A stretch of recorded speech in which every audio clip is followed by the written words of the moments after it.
Here now to debate is former New York Congresswoman Dr. Nan Hayworth and Democratic strategist Chuck Rocha. Thank you both for joining us this morning. Two of my favorites. Good morning. Mine too. So let's start the debate. I mean, the deadline is here. It is done. Nan, there was significant time for both sides to try to come up with a deal. Yes. They haven't done it. No. Well, Heather, fascinatingly enough, Harris poll was done, 2,000 registered voters just about. And in fact, the majority of folks in this poll, over 60%, feel that Congress should be getting this done. And in fact, even 1 in 5 Democrats feel that the Democrats themselves are being obstructionists. There is broad support for every pillar of what the president has represented. Let the DACA recipients have a path to legality and to citizenship.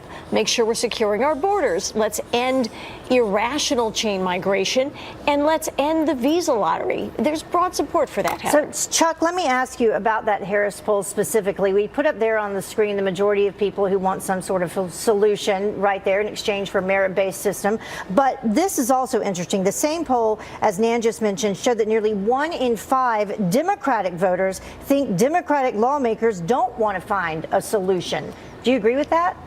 I don't agree with that because we have some new numbers out in Texas where they're actually voting, where it's not some poll, but it's actually people who are actually showing up and voting. First, let's take a step back. 2 points real quick. One, we're in this position today because President Trump ended the protection for these young people. Number 2, there's a bill in Congress and in the Senate that's got 80% support of the American people, and Nan can speak to this. So when Congress sees something so popular, instead of just putting it through cleanly like the Democrats were talking about, both sides want to attach everything that they care about to it so they can get that through at the same time. In Texas on Friday, early voting ended. Early vote is up for Democrats and Republicans. For Republicans, it's up 16%. For Democrats, it's up 102%. Majority of those being Latinos. It don't seem like Democrats or Latinos are blaming Democrats. Nan, what do you think is the reason that there's this shift in perception as to who to blame in terms of it not being able to continue at this point?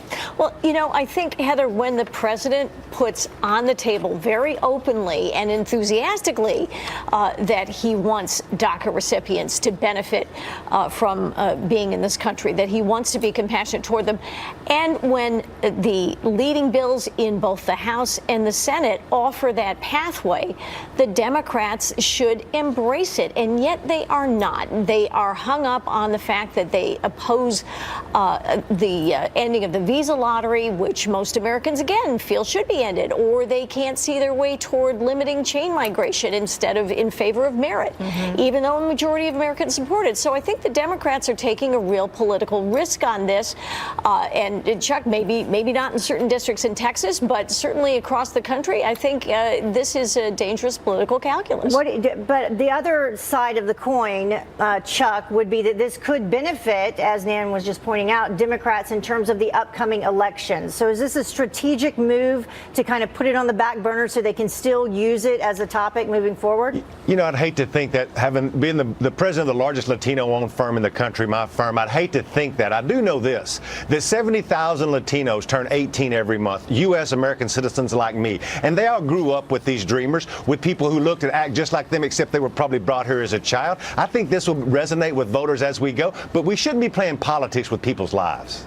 I couldn't agree more, Chuck. And in fact, that the Democrats should have that much in their heart, especially since that Harris poll also had majorities of Hispanic and Latino voters whom they polled supporting the positions that the president has supported. I think if we had a clean bill, we would get this done. Well, coming up March 23rd, that is when Congress must pass a spending bill. So we'll see if Democrats use this to their benefit in terms of DACA and the spending bill moving forward. So Absolutely. Thank you both for joining us. Appreciate it. Thanks, have a great morning. Come back. You have a great day, too.